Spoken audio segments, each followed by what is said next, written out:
Masculinity, Pride, Alexi Lalas, and Freddie. It is Will Cain Country, streaming live every Monday through Thursday at 12 o'clock Eastern Time at the Will Cain Country YouTube channel, the Will Cain Facebook page. Always here, especially on Fridays, at Spotify or on Apple. Tinfoil Pat, Two-A-Days Dan. And let's talk, fellas, about Freddie.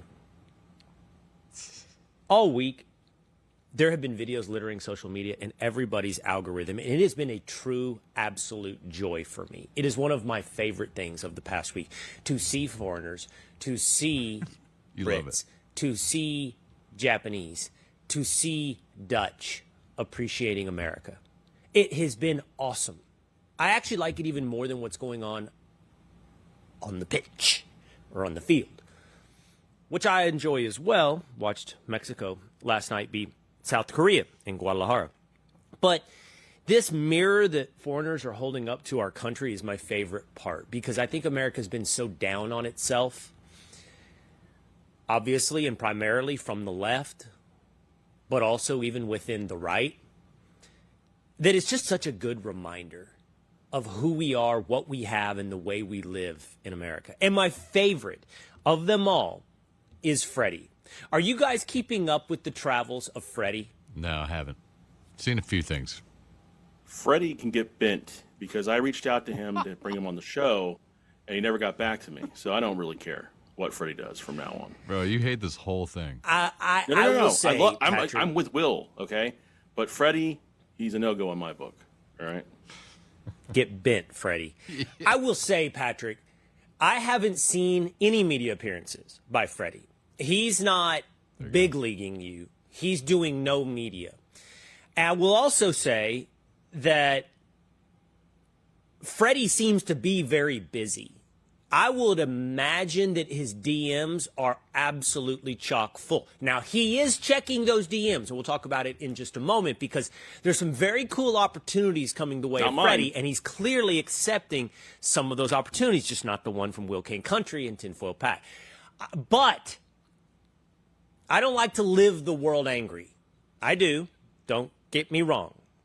I'm filled with rage right now in some very trivial personal ways that I would love to tell you. I am a generally happy guy. I've learned something about myself as a warning to anyone out there, okay? And you probably saw hints of this during the confirmation process of Secretary of War Pete Hegseth. And I mean this as an act of self-discovery.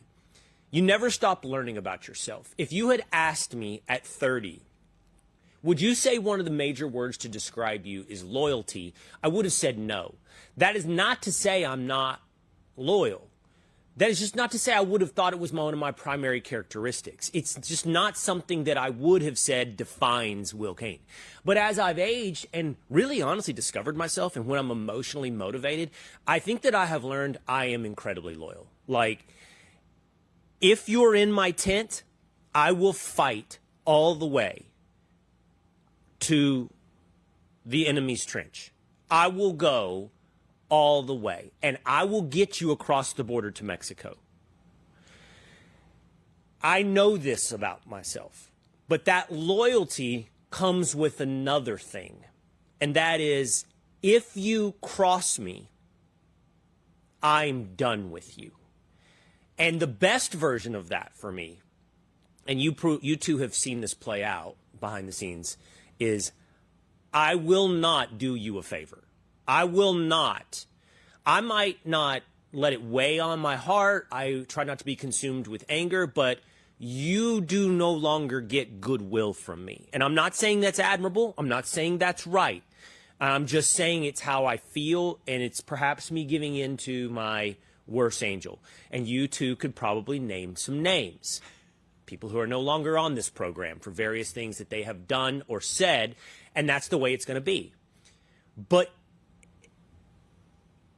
I fight, in some ways, going the next step, which is I will destroy you.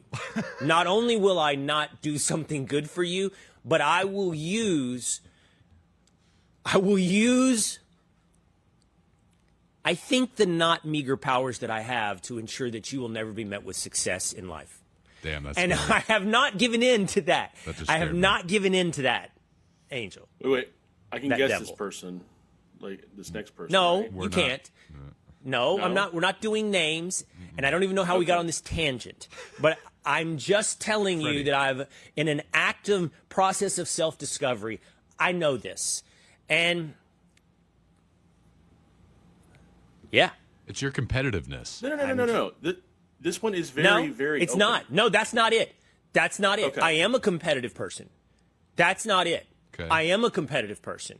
I want to win at bumper pool. I want to win at TV. I want to win at everything. At life. But I'm not a sore loser in a fair competition. I am not that at all. I do not get that kind of angry.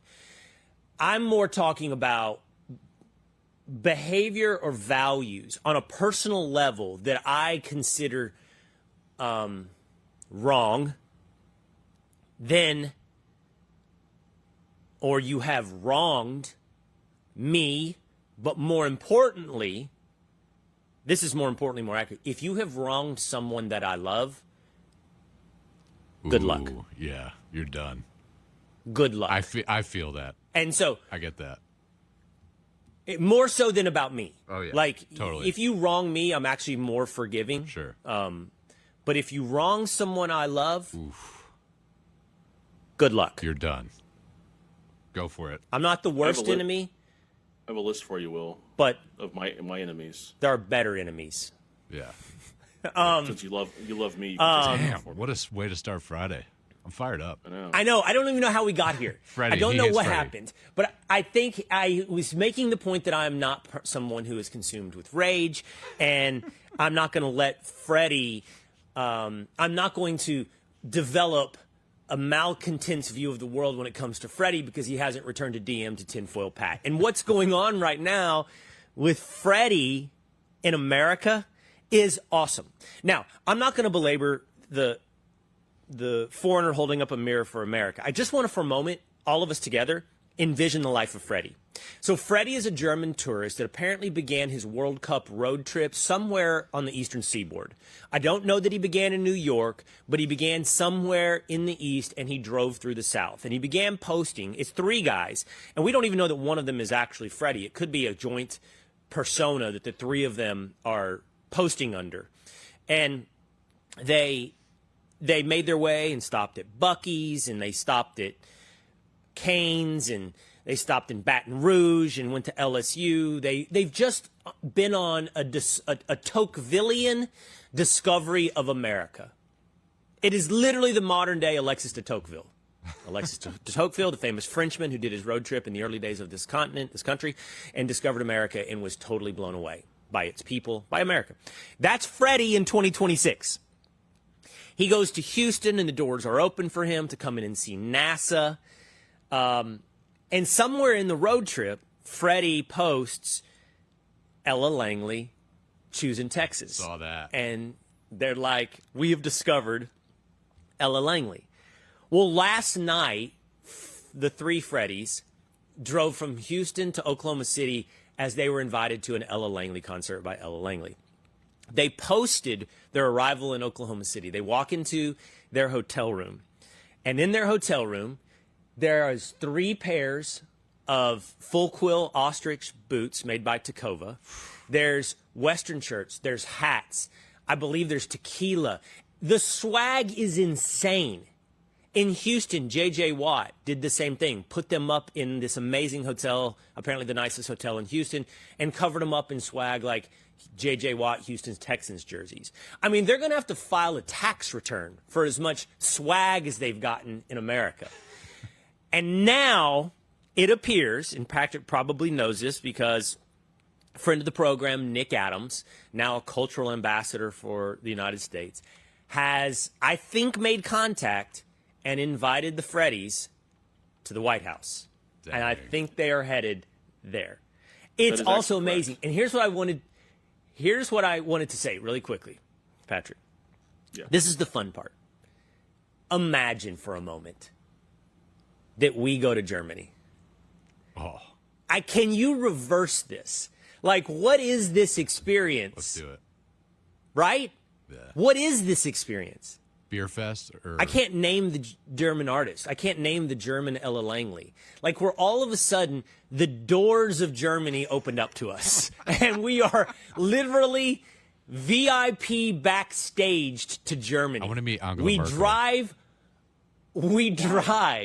across Germany with the ultimate VIP pass. And I just can't get over how amazing this is. And you know they got to go back home. I don't think Freddie was a complete random anonymous German. I do think he had a bit of a presence on X as a bit of a soccer fan, following a couple of programs, but not huge. Ronaldo, he loved Ronaldo. So, but I don't think it gave him a huge public persona that put him on any red carpets in America. And he has to go home. I'm sure his friends all already know. Like, bro, you are not going to believe our trip to America. Yeah, what a vacation. You know? That's insane. It would be fun to do it the opposite way. Can I become tinfoil Pat for a second, if I can? Can I transfer that to me? There is a theory on Reddit that I read that it is a guerrilla marketing campaign for certain products. That's what I read. I'm just saying that. I'm not saying it is, but there are theories out there that this whole Freddie thing. What products? Like, he posted a picture with Truly, the hard seltzer, that looked a little like staged, on the airplane and that kind of thing. So there is just a theory that's a guerrilla marketing type thing, and it was kind of planned this way. But not to be poopy pants, but I've also heard the theory that is it could JJ be planned by like tourism folks or transportation folks. yeah. So like JJ Watt got paid. For, Okay, Yeah. here's a question, as is always the case in these wonderful conspiracies. Is J.J. Watt duped or in on the conspiracy? Duped. I would say duped. Is Ella Langley duped or in on the conspiracy? Duped, because it's usually their person who saw it and was like, "Hey, you got to this is fun," or whatever. It gets boosted by X, Yep. with a little bit of nudging. It gets big enough, and then they get roped in. Yeah. It's possible. I'm just saying. So, it would be genius. I don't think it's impossible. I don't know who would be the AstroTurf behind Freddie. Would it be the World Cup Tourism Board or something like that? Or FIFA? Yeah, it could be. Or is it Nick Adams and the White House's cultural attaché to America? Yeah. I don't think Stephen it's Miller. impossible. I don't think it's Nick. But I know I that Nick don't is think connected. it's impossible.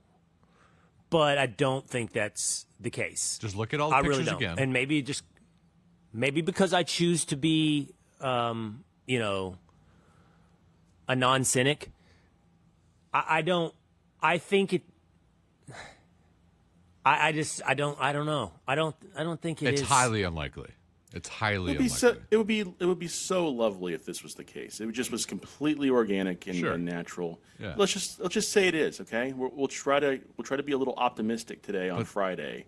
I mean, America's playing today in soccer. Mm-hmm. Hey, maybe we'll be optimistic. Optimistic Friday today. I don't even know what to do with optimistic Pat. That's a whole That scared me. It's like a disturbing world. I'm terrified. Well, I'm in the greatest place are you on okay? earth Do you need to right talk? now, and you just gotta feel the magic sometimes, Wow. Major League Baseball and baseball at large feeling the magic today. This out of a minor league baseball team, York Revolution. Their players, reads the headlines, refused to wear Pride Night jerseys, so this team chose to forfeit instead. Minor League Baseball's York Revolution declined to play its Pride Night game in Pennsylvania and opted to forfeit after players refused to wear rainbow uniforms. Want to see the uniform? Want to see the jersey? This was the proposed jersey by the York Revolution. Fairly normal jersey down the middle. Yeah. Sleeves. It's just the color spectrum. Bright as a unicorn. Just a rainbow sleeves. I don't know. I feel like Revolution, the name, should be more red, white, and blue, not like red, orange, yellow, green, blue, purple. Man, this comes. I'm going to pull this up because I found this pretty dang fascinating. So the story of the San Francisco Giants. having their players wear pride-themed hats. They were rainbow across the SF on the Giants hat. Shoot, I thought I saved it, but the Harmeet Dillon. Do you guys have that info? The Harmeet Dillon, who is what, civil rights under the Trump administration? Yep. Assistant Attorney General of Civil Rights at the U.S. Department of Justice. Yeah, I have it right here. Harmeet Dillon has issued a letter. Yeah, the tweet she posted says, swing and a miss, Major League Baseball encouraged players to wear Black Lives Matter on their uniforms, but reportedly threatened Christians who write Bible verses on their hats. The United States EEOC, is that Equal Employment Opportunity Commission, will investigate whether this amounts to religious discrimination. Yep. And she's got a letter she posted here directed to MLB Commissioner Rob Manfred. Title VII of the Civil Rights Act of 1964 prohibits employers from discriminating against any individual with respect to his compensation, terms, conditions, and privileges.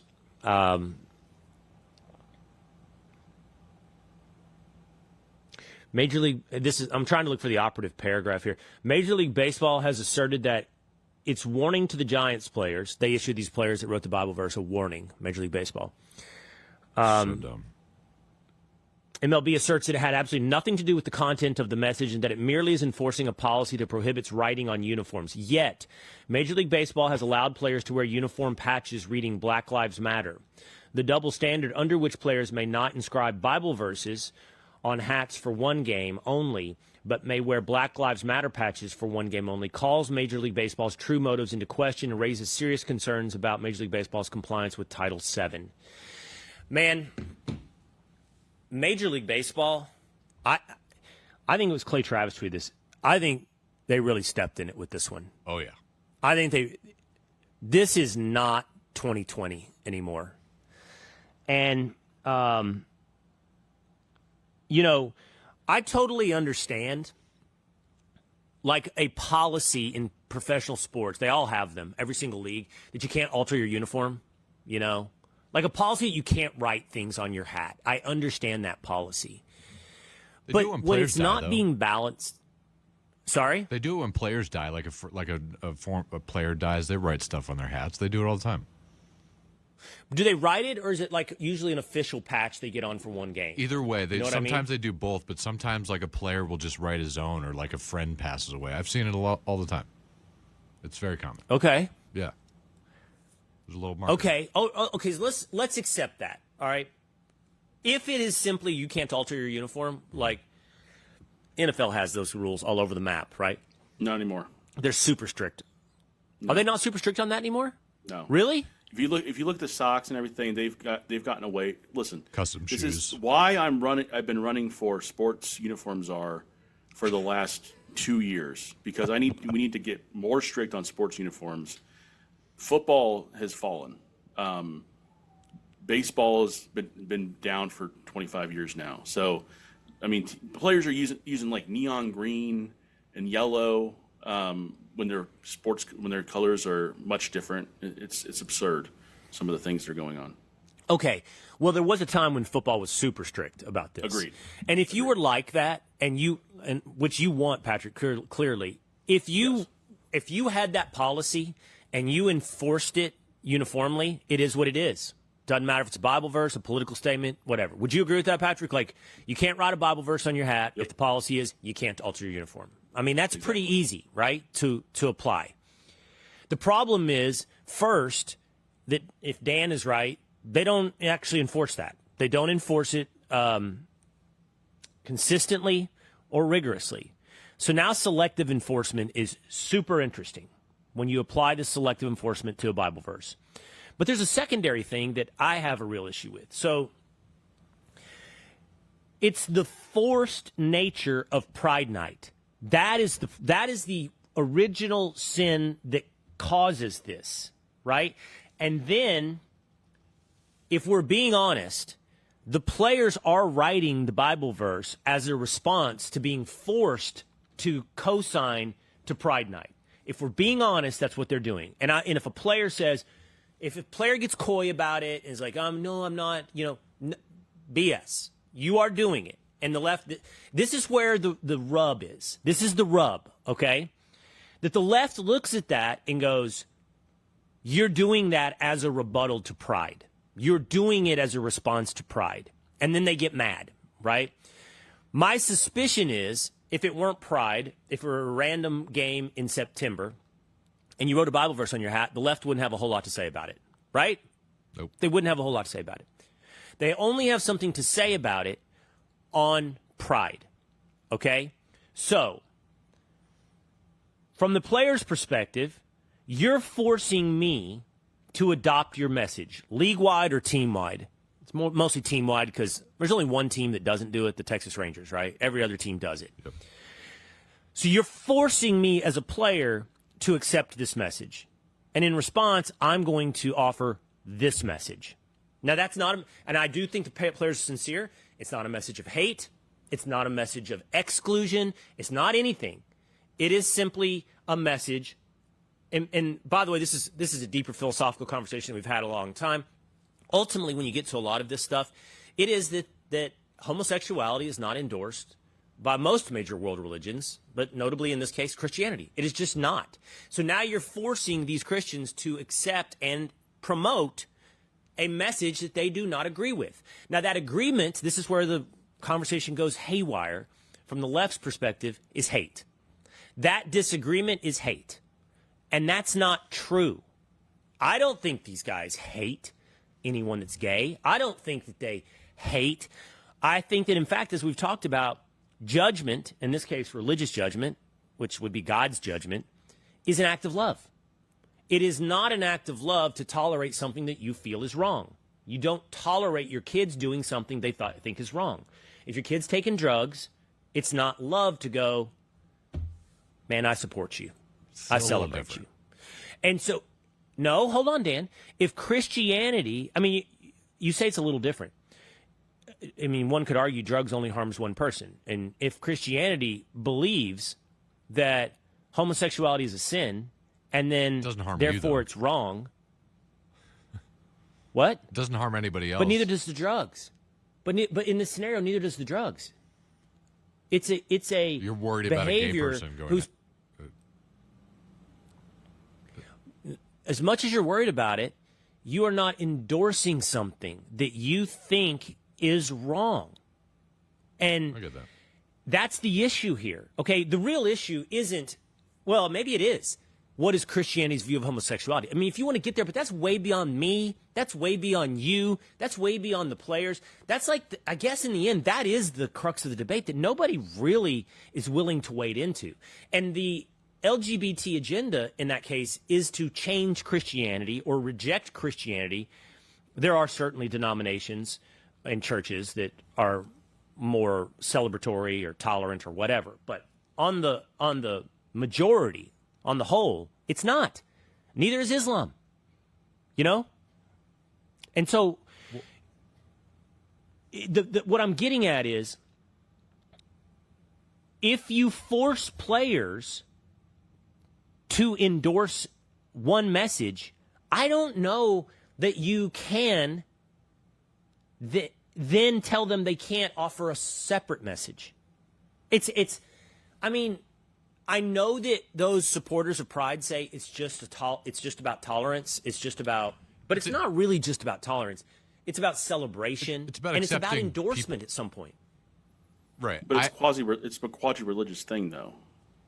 But I understand that you shouldn't force a person to celebrate something they disagree with. I completely agree with that. But I think the backing of what people want is acceptance that there are gay people, they exist, they're okay, they're not hurting anybody else, game over.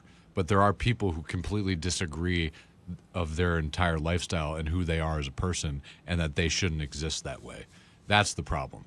And so if you kind of deny this... You choosing that word, they shouldn't exist that way, I don't like your word choice. Sorry, because you're right. You're upping the ante.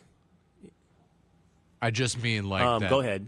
That being gay isn't right, but people are gay, it's not a choice, and they just are that way. So if somebody believes that, Dan, if somebody believes that, do you think they should be forced to celebrate Pride? No, I don't agree. Okay, that's the point. Yeah, exactly. I agree with you on that. I'm just saying the backing of why people are pushing this so hard in the LGBTQ community is because there are so many people telling them that they shouldn't be gay, that it is wrong. And that's, as a person, that hurts. And so they're going overboard to get a message if you across. agree, and anybody that is an LGBTQ plus activist, I mean, that's the question. Do you feel like players should be forced to endorse your worldview? I'd be curious. Your opinion. I'd be curious to hear their thought on that. Because that's what's happening. And then the players write the Bible verse in response. Right. And I don't want to have the debate about hate because you can't take it there. I firmly disagree with that characterization that it's hate. But not hate. I feel like they have to go there to make it seem like the only potential virtuous position is the one that you wear the pride hat. Do you see what I'm saying? Sure. But there are people that do hate them. So there are, even if there's one, it is true. Well, I mean, there's people that hate everybody. I understand, but it's a tough road, and I'm not trying to. I don't know, but I think it's more of a liberty issue, though. I mean, I don't even if you're Christian, I don't think that we would want a night where we promote Christianity on baseball caps. I just want the damn teams to wear their regular uniforms. That's all I want. Right. I don't want Mother's Day pink uniforms. I don't want Father's Day light blue uniforms. I don't even like the pro-America uniforms. How ridiculous the Oakland A's look. Well, get out of here. When they use red, white, and blue when they're a green team. It doesn't make any sense. Communists. Yeah, I hate it. Wear your damn uniform like a regular person.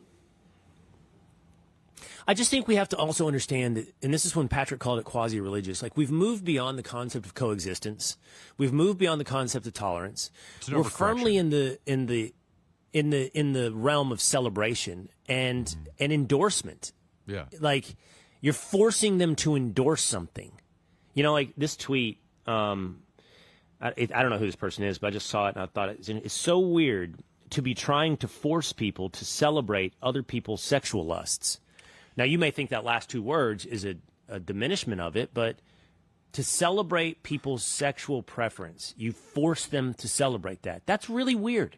That's a really weird thing to do. But it's not just a sexual preference; it's who they are. I mean, it's like we're straight. I'm sorry, man.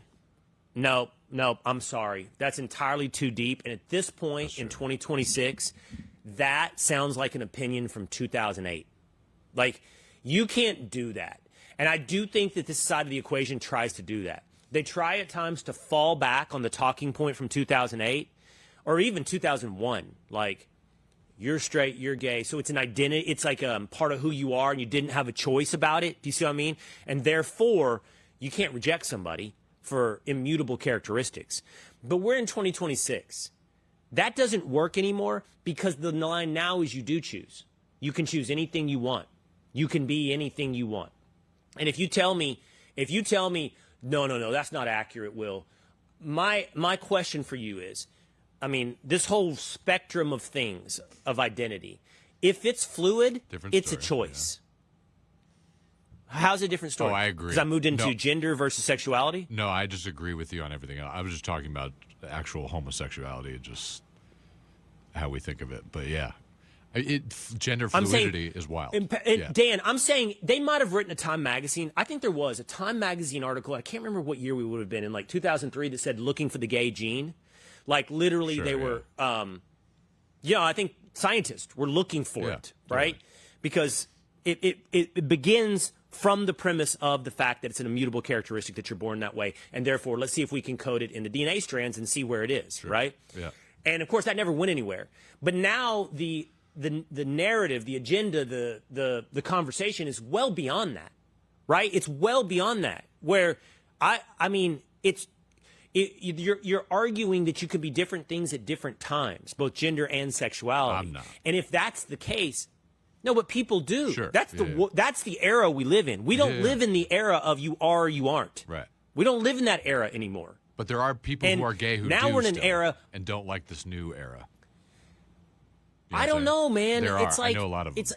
The point is, you're straddling this thing between immutable characteristic and choice. And so if you straddle that, that totally changes the equation on things like, on how you think about this. You see what I'm saying? Yeah, that's what turned everyone on it because it kind of was just like, it's you're gay or homosexual, but now it's all these other things. So now there's this added layer of just extra that people can't understand. And you're right, the fluidity is wild. If you could just be one thing one day and another thing the other day, people who are gay are like, well, that's not what I am. I'm not just.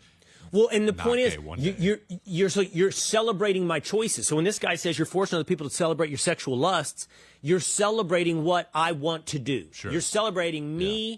You have to celebrate me doing and being and acting however I want to do. Sure.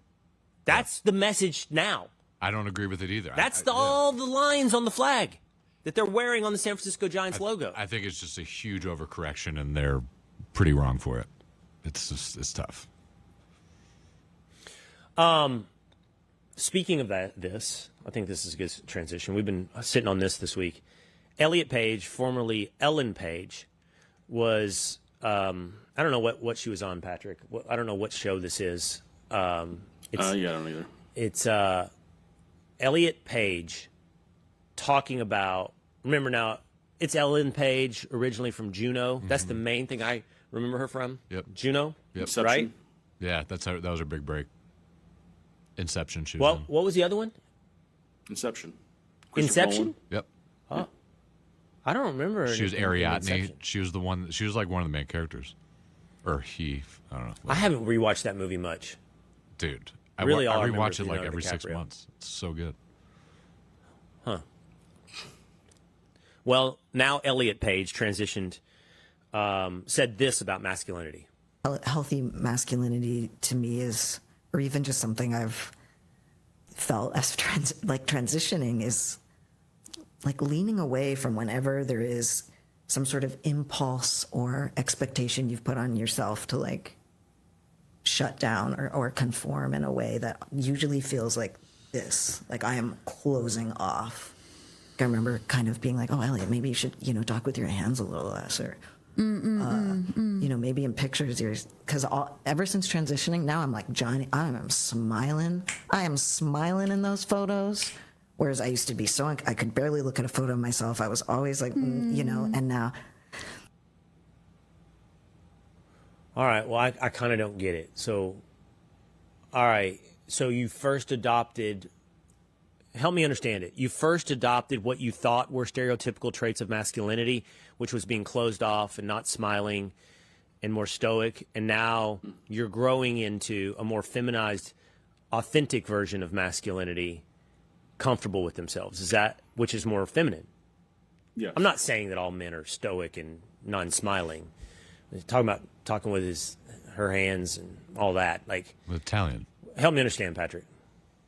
No, I mean that's pretty much the gist of it. Is like trying to claim that like masculinity is one way, and then they are now essentially like feminizing masculinity, Or redefining it. Redefining it. It's very odd. I'm going to become a man, and then I'm going to Yeah. turn men into being into more what feminine. I was. So, Right. like, aren't you just feminine? Is kind of the point, right? Like, Yeah. so you became a man, but yeah, And I'm going to call that masculinity. right. Yes. Because now it is. That's what it is now. Because I'm saying it. That's so weird. The logic of all this, the psychological twist of all of this is so weird. Yeah, I struggle to think because like we could never understand, obviously, and I think years down the road maybe we'll have a better understanding of it. But it's just you can't wrap your head around it if you're not in it. It's such a, like, if Elliot were here, the end of the conversation, like the goal of the end of the conversation is not unlike the previous conversation. The demand is that I just nod. That's the demand. Sure. Like, I just have to nod. Anything else is intolerant bigotry. Do you see what I'm saying? That's the standard that is set. I am only allowed to nod. I can't think. Yeah. I can't process. I have to nod. Otherwise, I'm a bigot. Do you see what I'm saying? And there's not a deeper demand. There's not. Maybe you could argue, and maybe Patrick believes there's like this agenda to totally destroy the concept of masculinity. Yes, in some degree that there is, but I think it's more base level than that. It's just a demand of people, individuals out there, that you, at a minimum, nod, and more appropriately, celebrate whatever the hell I'm saying. And say you accept this. Yeah. It's a narcissism. Yeah. Yeah. Because if you if all they were like, I just want to exist and you can ignore me, I don't care, that's one thing. But this is kind of being like, I need you to know that, or I need to know that you accept it. And some of it, I mean, like when you get down to it, you know, there are some who, you know, clearly have issues and they are trying to embrace the new identity and try to pass, right? But then there are others who kind of just have a fetish and kind of want you to celebrate their fetish, you know, where they don't even try. Yeah. Yeah. It's really weird. Yeah.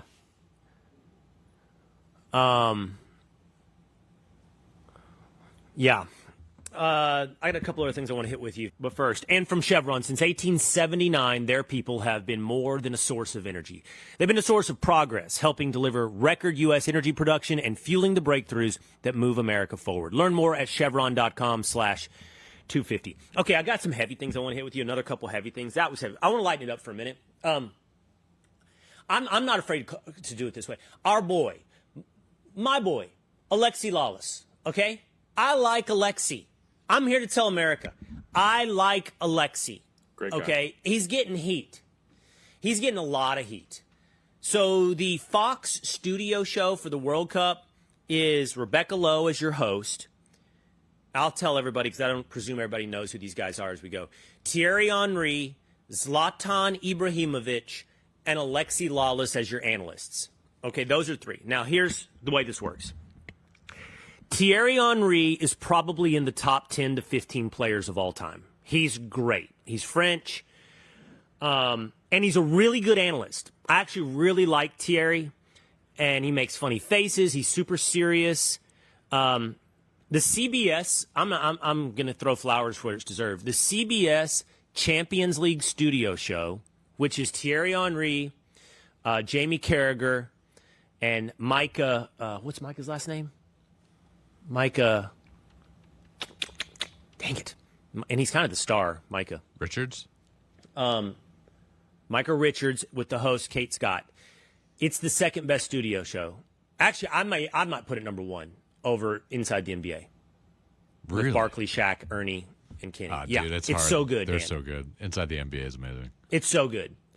Those guys love each other. They have fun. They bust each other's balls. They laugh. They give good soccer analysis. It just highlights to you, and I've said this before, and I don't care how congratulatory it is. I think Fox and Friends Weekend in the day was in this conversation. I think when you have a group of people that genuinely like each other, it can do whatever content like that. It's just super rare. It's really hard. It can't be manufactured. They found it at TNT, and now it's at ESPN.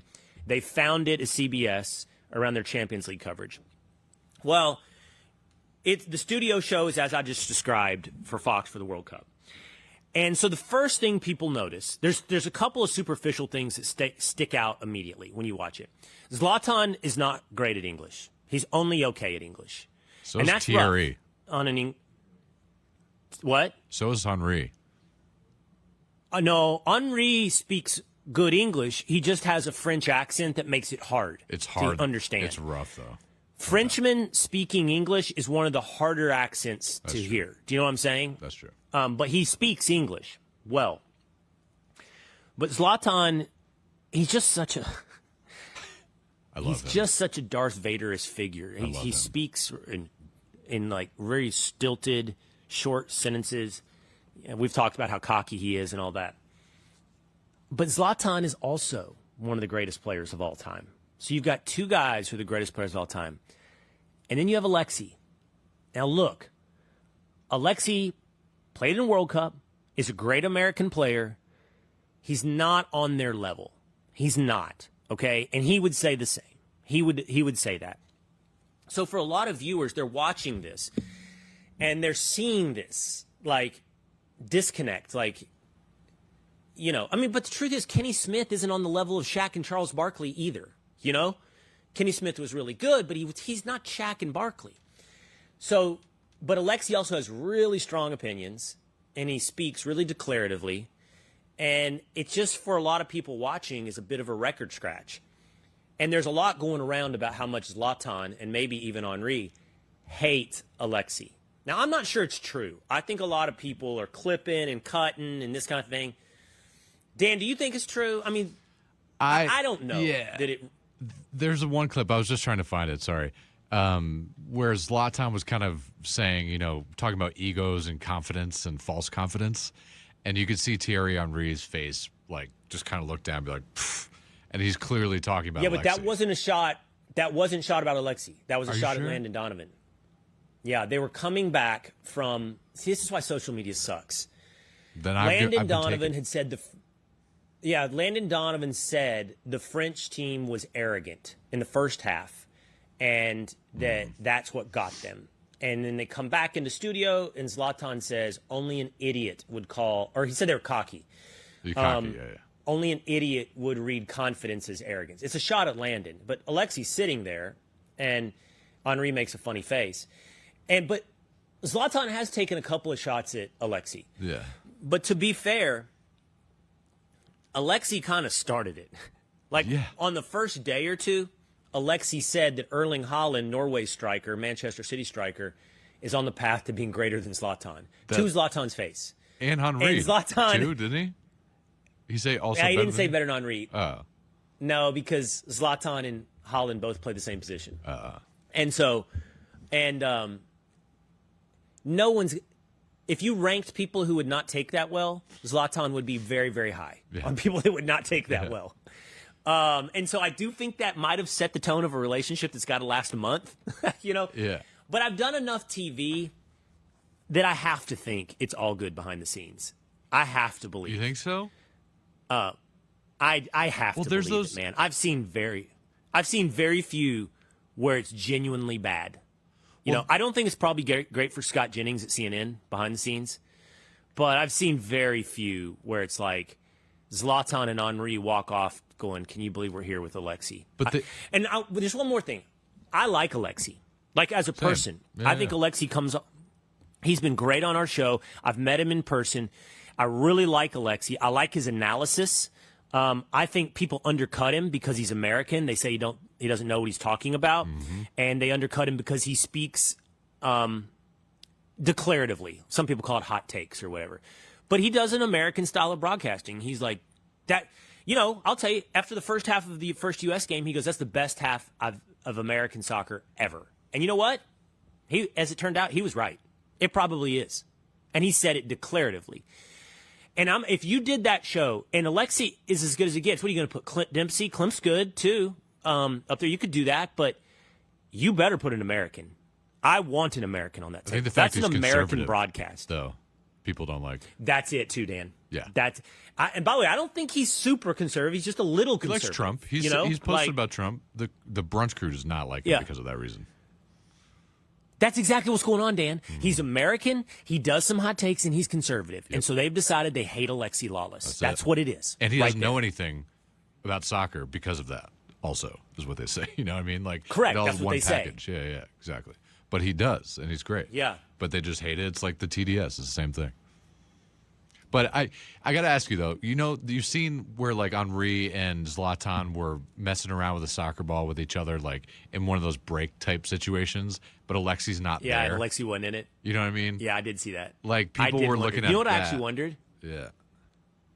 I actually wondered if Alexi's like, I'm not going to get on. I wonder if Alexi's kept his skills up. I don't think you forget how to juggle. And I know Alexi can juggle. I know he can. But you're actually now talking about, I mean, the way those guys manipulate the ball is out of sight. Insane, right? So I actually wondered if Alexi's like, I'm not putting myself in this. I wouldn't. You know? Are you kidding?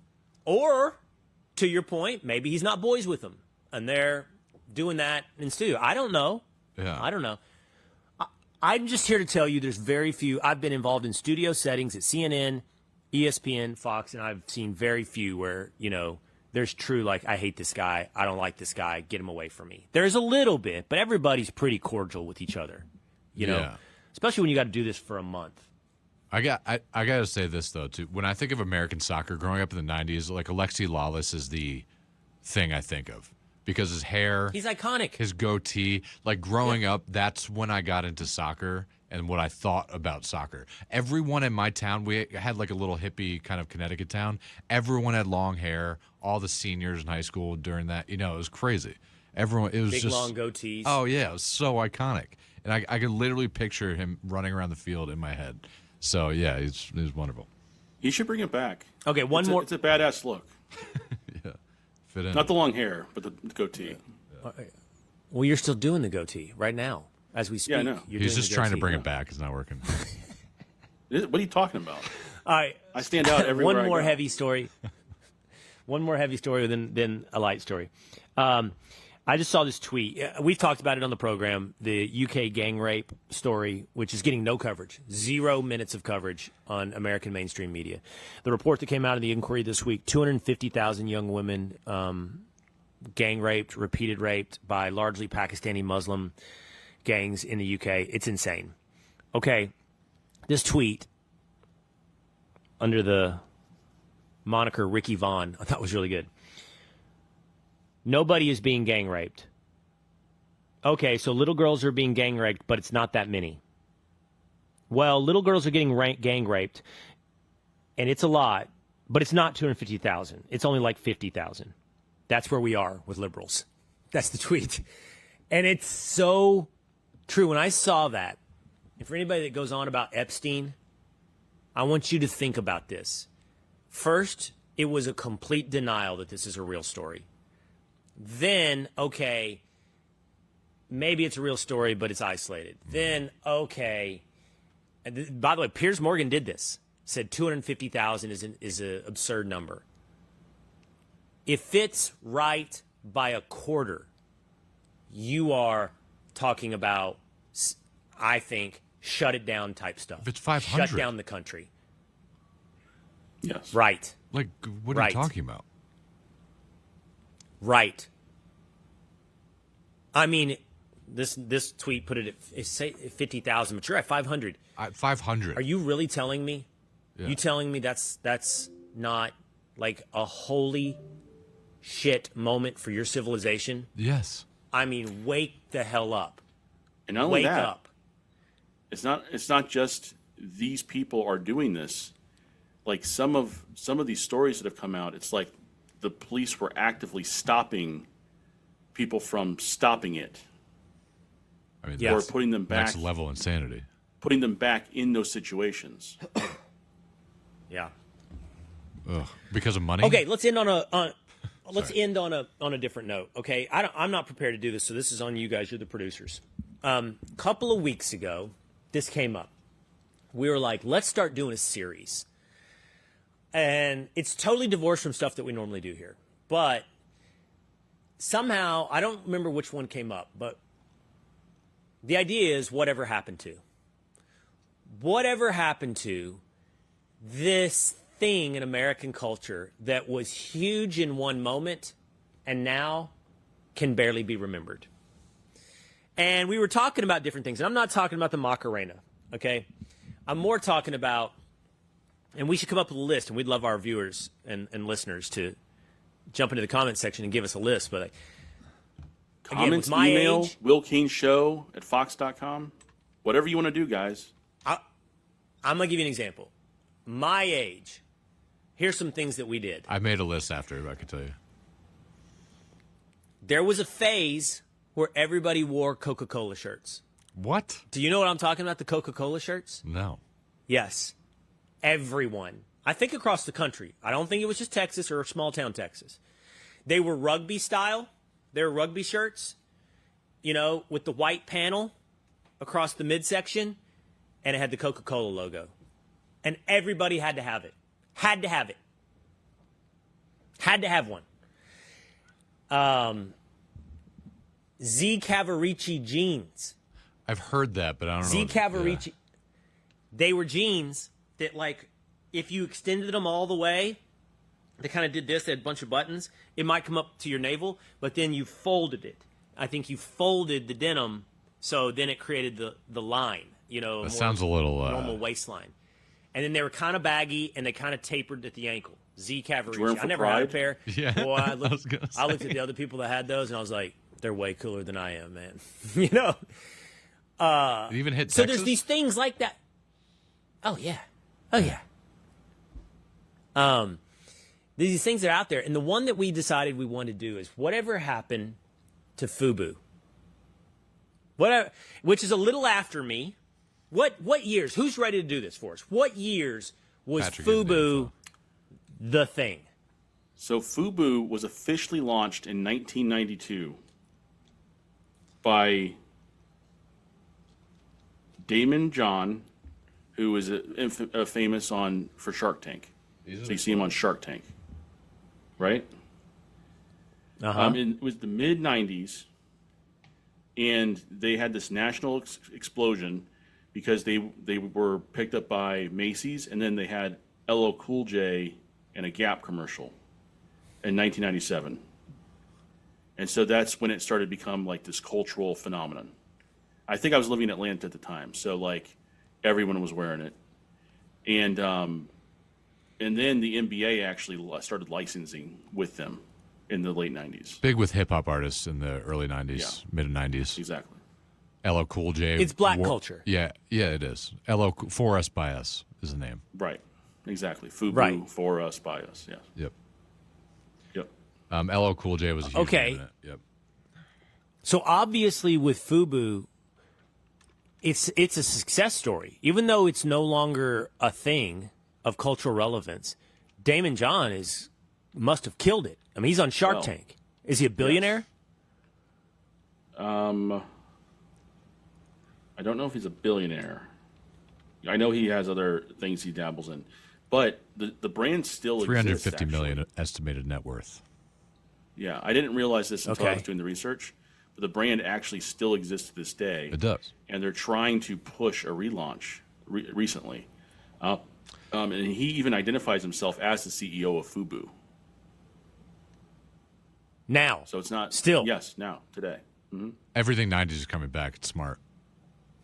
Very smart. They overexpanded in the early 2000s, which is why you saw a drop off, but it never really went away. Is that when they went into like Macy's, or was Macy's part of the success story? Yeah. Like, those brands that are edgy brands, and then they go to the department store and they lose their edge. Yeah. And all of a sudden, that's when they go away. Well, when white kids started wearing it too, I think it lost its. Yeah, cool. Under Armour. I saw Under Armour do that. Like Under Armour became huge and looked like it was going to compete with Nike, and then it felt like Under Armour went down to Dillard's for sale rack. Well, do you know what I'm saying? They made crap It got shoes. It got too watered down, too widespread, and lost all of its cultural prestige. Exactly. That's what happened. It's when you put too much out there, it starts to become less. It became an outlet brand. You saw them in outlets, right? Like FUBU, Exactly. you can get them half price off and on sales racks and stuff like that. They just had too much product, and for a short. Did you period guys of wear time. FUBU? Did you own any piece of FUBU clothing ever? I may have in middle school worn some FUBU, Dan? which I now realize is cultural appropriation. I shouldn't have done it, but it's okay.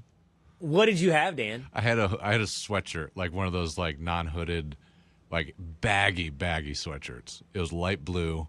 Did it say FUBU? Oh, it said FUBU right across, light blue with like white stroke to it. And so when you put that on and it said "For Us, By Us," did you think you were part of us? I wanted to be, I think. Did you also have cornrows? No, but I had a shaved head. I played. Yeah. I mean, the brand itself says, "Not for you, Dan." I did not take the hint. I was only 12 or 13, so I didn't understand that part. Don't buy this sweatshirt, Connecticut white boy. This is not That makes for it even you. worse. I'm If not they even had from New York. written that on the sweatshirt, it wouldn't have been any more plain than FUBU. But I thought it was cool. It looked dope.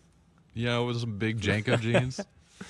Oh man, Yeah, it was a Look, time. I'm not gonna make fun of you, Dan. I went through a rap hip hop culture phase. I mean, I'm older than you, right? But I'm not gonna lie to you. I never wore it out, but there might have been a time back in the day, 7th grade, I might have like put on a pair of jeans backwards because Kris Kross So wore did their I. jeans backwards. I wore crisscross backwards stuff. Do you remember that? Jump, jump. Jump, jump. Yeah. It's so that I mean, what were we doing? Come on. That's for that. That's We for were the finding artists. ourselves, man. Ugh. We were finding ourselves. I need to remember that as a dad. I really need to remember that. That's like, tough. Will, Yeah. do you need to remember what you did? I went through emo phase. It's fun. Don't worry about it. Did you do all the phases? I didn't do all the I phases. had lots of There was no phases. emo phase, no goth phase, no nothing like that It for was me. emo. It was hip hop. I think I went directly from hip hop to cowboy. I don't think there was an in between. I was probably a little preppy at times in there, Yeah. but that was a pretty quick hip hop. There's to rap Western. country. It makes sense. There's a mix of genres in music. I went from like hip hop to like emo rocker type when I was younger. That was my my journey. And then hipster after that. I'm pretty hipster in the early 2010s, the early aughts, and now I'm just going for the. When you were on American Idol, what phase were you in? that was Emo rocker? That was hipster. It was hipster. That was hipster for sure. Yeah.